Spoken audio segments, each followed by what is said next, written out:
Halo, malam Kak. Oh iya, silakan malam, silakan Iya. Pak. Saya mau tanya, saya ada dua pertanyaan. Ya, Yang pertama ini, em, bagaimana hukumnya atau jika seorang yang dulunya Kristen terus memilih untuk masuk ke agama lain dan ternyata di agama barunya itu dia tidak menemukan apa yang dia cari gitu, kedamaian. Terus dia pengen balik nih ke Kristen lagi, itu apakah masih bisa diterima atau tidak? Terus pertanyaan yang kedua, itu perbedaannya Kristen dengan saksi Yehova itu apa? Apakah sama atau beda? Terima kasih. oke. Kita baca di dalam Lukas 15.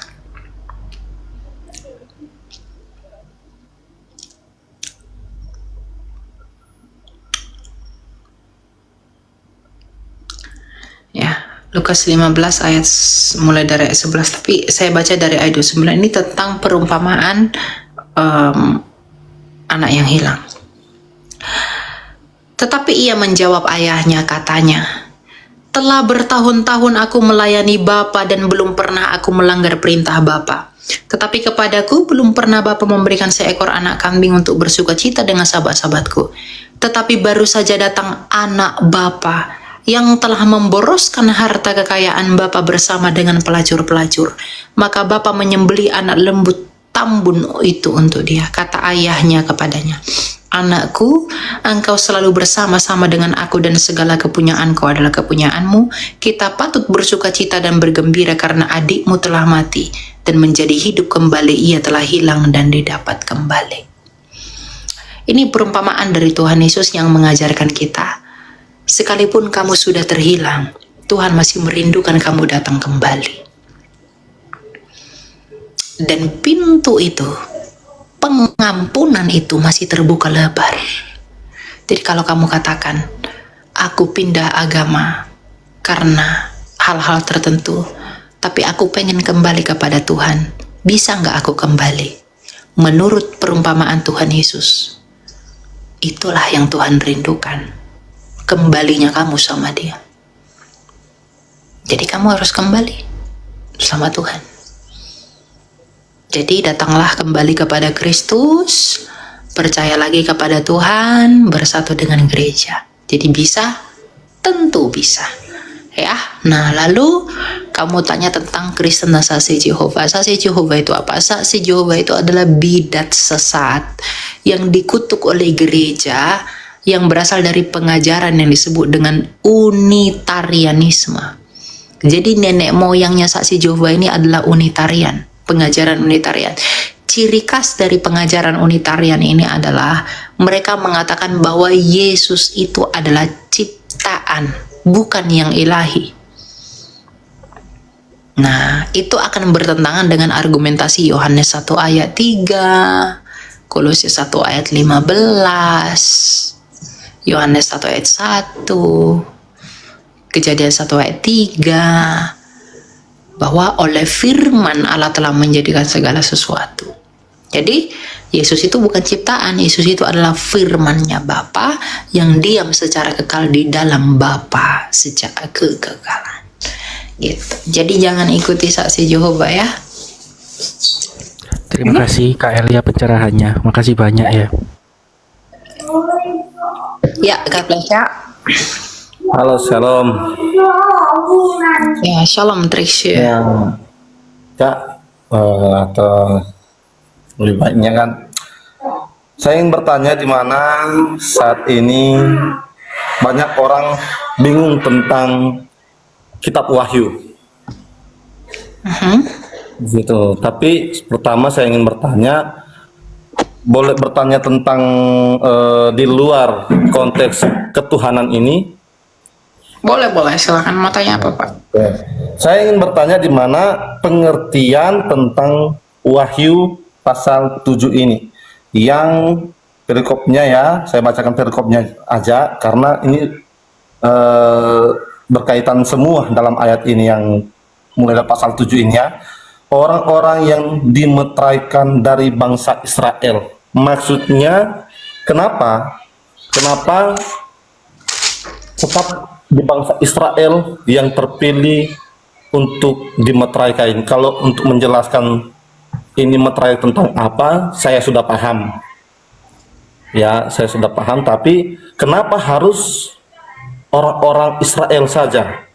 Ya, ke-12 suku ini ya, tentunya. Yang harus dimeteraikan, bukan dengan bangsa-bangsa yang lain. Ini saya mau tanya hanya tentang pendapat, pengertian, dan doktrin daripada Bang Elia. Bukan hanya Israel ini, Pak. 9 Bapak enggak baca kah? Iya,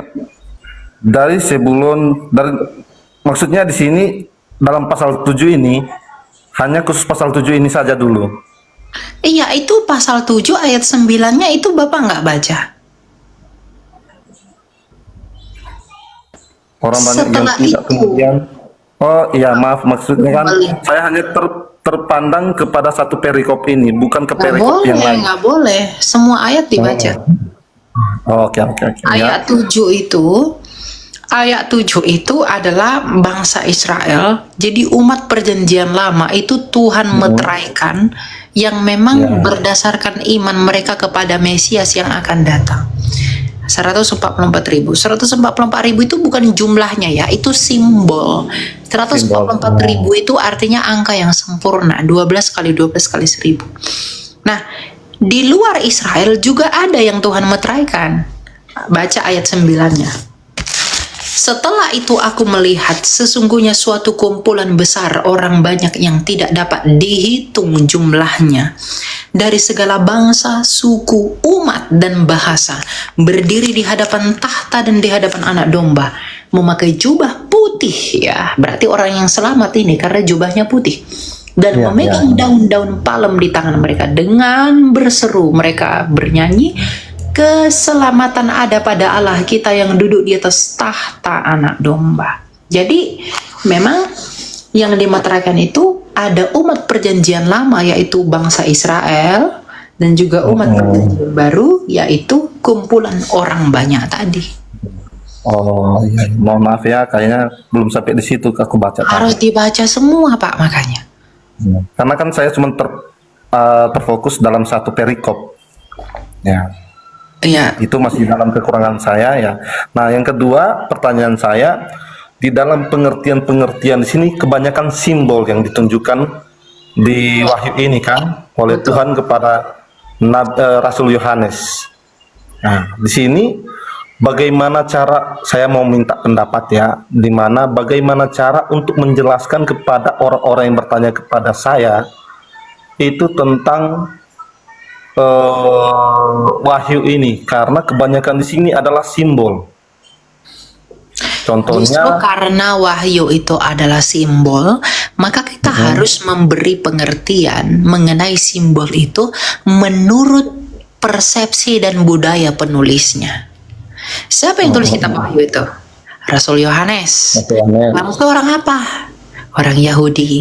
Maka untuk menerjemahkan simbol-simbol ini kita harus mengikuti pemahaman orang Yahudi. Misalnya ketika Rasul Yohanes menuliskan perempuan dengan 12 matahari di atas kepalanya, dia berselubungkan matahari dan ada naga mengejar dia.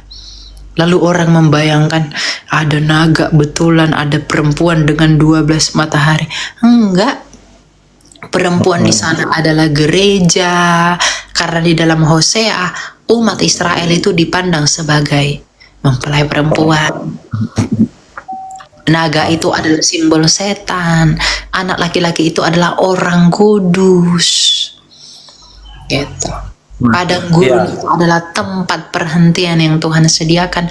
666 itu gematria Ibrani, 144.000 itu juga gematria.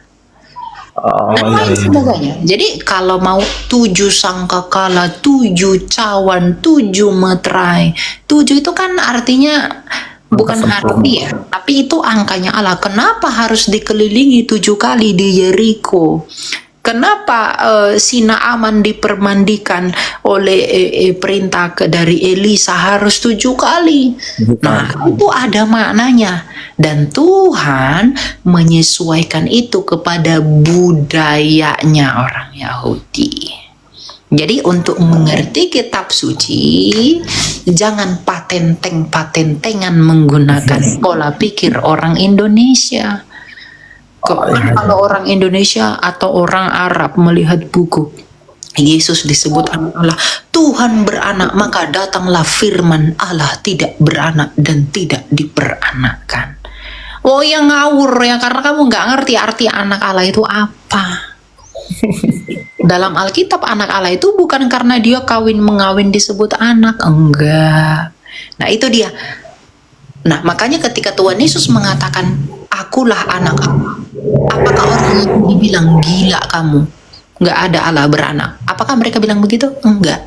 Justru orang Yahudi mau menyalibkan dia karena dengan berkata anak Allah, dia sedang menyetarakan dirinya dengan Allah. Nggak ada orang Yahudi yang menentang Yesus dengan berkata Allah itu nggak beranak, woi. Seperti orang Arab. Enggak. Karena mereka tahu arti anak Allah itu apa. Mereka tahu artinya itu apa. Gitu. Jadi mengerti kitab suci harus dengan budaya orang Yahudi. Oh iya iya ya. Artinya kita cari tahu apa yang menjadi pemikiran orang-orang Yahudi pada waktu itu kan. Artinya kita cari simbolnya dan apa arti daripada simbol orang Yahudi ini. Betul. Oh iya iya ya. Jadi boleh bertanya lagi kan? Ada sedikit Apa lagi ya? beberapa. Banyak soalnya. Iya. Iya. Terakhir ya, jadi sekarang dalam pengertian di dalam Wahyu ini tentang kuda putih, kan ada berapa kuda kan? Tapi yang kuda pertama ini adalah kuda putih, tetapi ada di mana konteks-konteks tentang doktrin-doktrin Kristen tapi berbeda. Dan Ya, penafsiran memang beragam. Penafsiran memang beragam. Ada yang mengatakan kuda putih itu Yesus sendiri, misalnya Bapak Gereja Irenaeus itu mengatakan kuda putih itu Yesus. Tapi ada penafsiran modern yang mengatakan kuda putih itu antikristus. Antikristus, ya, yang paling kontroversi sekali dengan Alkitab ini, yang membuat juga bingung banyak orang. Yang mana yang benar itu katanya kan, tapi kalau menurut saya ya tentang kuda putih ini adalah Yesus sendiri. Tapi saya mau bertanya kepada Mbak Arang, kalau menurut Abang perspektifnya lebih tepatnya kemana dia? Ya, mau ditafsirkan itu sebagai Tuhan Yesus sendiri atau ditafsirkan sebagai antikristus, itu sebenarnya tidak ada salahnya. Kenapa? Karena perspektif dan dasar penafsiran yang mereka pakai itu berbeda. Ya, jadi saya mau dikatakan itu karena gini, ada kuda putih, ada kuda kuning, merah padam ya. Nah, itu kan punya meaningnya masing-masing. Jadi tergantung mereka yang punya kemampuan untuk menafsirkan. Tapi saya lebih percaya kepada penafsiran purba. Kalau penunggang kuda putih di sana adalah Tuhan Yesus sendiri. Saya pernah beranggapan bahwa kuda putih di sana adalah antikristus, tapi setelah saya belajar kembali, saya meragu kalau itu antikristus. Jadi saya lebih percaya kepada bahwa itu adalah Yesus, gitu. Nah, berarti pendapat kita itu tetap sama, karena memang waktu saya selidiki dan pelajari itu, bertanya ke beberapa orang-orang yang mengertilah tentang hal ini, mereka pun pakai ayat-ayatnya, tapi memang jujur aku masih lupa lagi ayat-ayatnya di mana. Cuman seringkali menjadi suatu senjata yang seakan-akan ditodong kembali kepada saya, karena pemikiran-pemikiran orang ternyata berbeda-beda, apalagi pendapat-pendapat yang menjatuhkan saya sebenarnya. Cuma puji Tuhan, pas dengar ini di mana Bang Ili bilang itu tergantung daripada pemikiran mereka kan, penafsiran itu belum tentu benar. Iya kan? Jadi karena belum tahu, seorang pun belum tahu, jadi kita nggak usah menganggap mereka salah, saya benar, atau saya salah, mereka benar. Begitu Iya, kan? makanya Jadi, penafsiran apokaliptik kan ada orang yang orang dispensasi, ada orang percaya rapture, ada orang ini. Saya sih nggak masalah karena itu kan penafsiran gitu. Ya silakan Iya. aja. Sebenarnya masih banyak yang mau kutanyakan, tapi masih banyak yang antri kulihat ini. Nah, apalah nanti ke depan lagi. Nanti ya. Oke ya. Ya, oke. Terima kasih Kak, Tuhan Yesus berkati. Oke, Tuhan berkati.